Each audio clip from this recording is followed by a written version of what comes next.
People who know me, especially my mom, will troll me on this big way because I am the person who is as far as possible from being generous, honestly. So, this said, I will share my experience with generosity, my trip, my adventure with generosity. I will start with saying that there was such an interesting psychologist in the 50s whose name was Kelly, and he said that we navigate in the world using a range of personal constructs, and the bigger range a person has, the more adaptive and successful the person is. So his therapy was based on introducing some new lacking constructs in life of his patients, and by that he leveled up their life.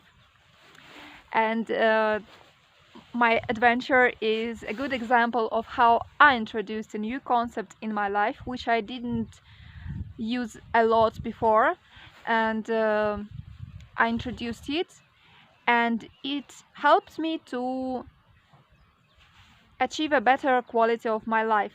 And I'm pretty much sure that there are a lot of many other concepts which I will introduce later on, and my life will become better. Still a lot of oh my god, my life will become better. But here I want to share what I learned through generosity challenge, how it was structured. I had a piece of carton which looked like this. It was 100 days of generosity, and it was all lined for 100 days in advance. And here is the date, here is the thing I did, and here was the color. Like, there were two colors.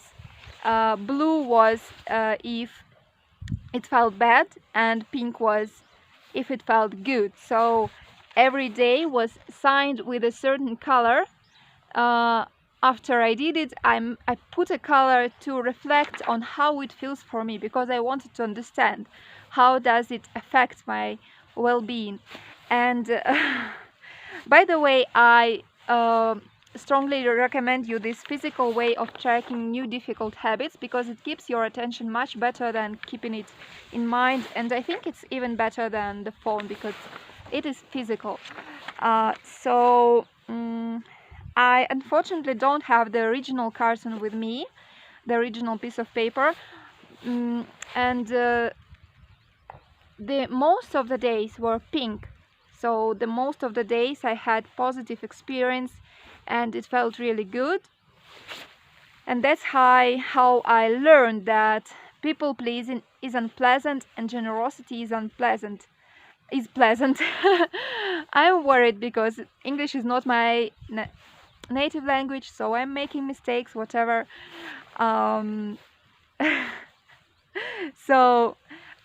Because when I reflected on what I did, on the days when I did something I didn't really want to do, it felt bad. And when I really wanted to do something for the other person, it felt really good. And this is how I felt. What is the difference between being people pleaser and being a generous person? And I'm very glad that now it is very clear for me what is the difference between these two. I think I needed this challenge to explore this for myself. And so at first I was excited to make steps towards all these people, and it was easy to change my ways. I found out that even one teeny tiny generous act, or even internal act as forgiveness or whatever, made my day better, and I felt more fulfilled, connected, and felt more sense of life. And it filled my life with joy, self-esteem, and meaning. Those were real positive effects of generosity on my life. We don't have to underestimate it. But there is always there is a but. The further I went in the challenge, towards the end of the challenge, it was really challenging. to push my limits. Because I had to kind of find always new and new ways to express myself. Actually, I didn't say what was my criteria.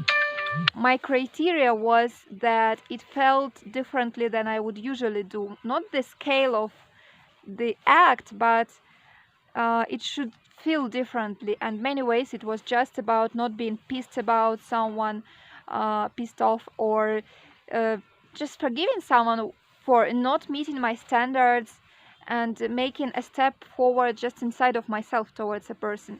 So that's how I did it, like one action, one act, or an internal act inside of me during the day, just like this. And I did steps as tiny as possible. So the further I went in challenge, the more difficult it was, because I did all the things that were easy to do at the beginning, and then I had to always create something new to push my limits more in different areas. And towards the end of the challenge, I had to move towards the areas where it was very difficult to express myself generously, and it was I struggled, because in certain areas I have difficult emotions that I cannot overcome. And here I learned that before being authentically generous, I have to heal my heart first and give attention to those difficult feelings and emotions I have, and not just suppress them, of course. I'm in Italy and we have churches here. I think you can hear this, right? So, for example, if I'm profoundly angry with a certain type of people, I cannot express generosity, because before I have to heal my feelings and heal myself first. And here are the limits of how quickly I can really introduce generosity in my life. It feels really good, but it has a certain basis for it. It has to have a certain basis for it. I'm nervous because this church doesn't stop to make these sounds, but I don't want to stop talking with you about generosity as well. And the other important basis, oh wow, it continues again. The other important basis for generosity is knowing to protect myself, because when we are weak, when everyone can take advantage of us, it is difficult to be profound, to be really generous. We have to learn to, how do people say, like, protect your borders or whatever, you understand me. We need self-confidence, and we need self-love. We need overcoming all the different emotions we have, letting them go, feeling them unconditionally, all this work, and then we can really be generous and enjoy this one to the fullest. But these things, they develop together, so I cannot say that first I develop this one and then I develop generosity, because they develop together and they support each other. And here we are with my experience of generosity. Summing up, it is an amazing thing, it feels good, but it is challenging, really challenging to express unless you have overcome your emotional traumas.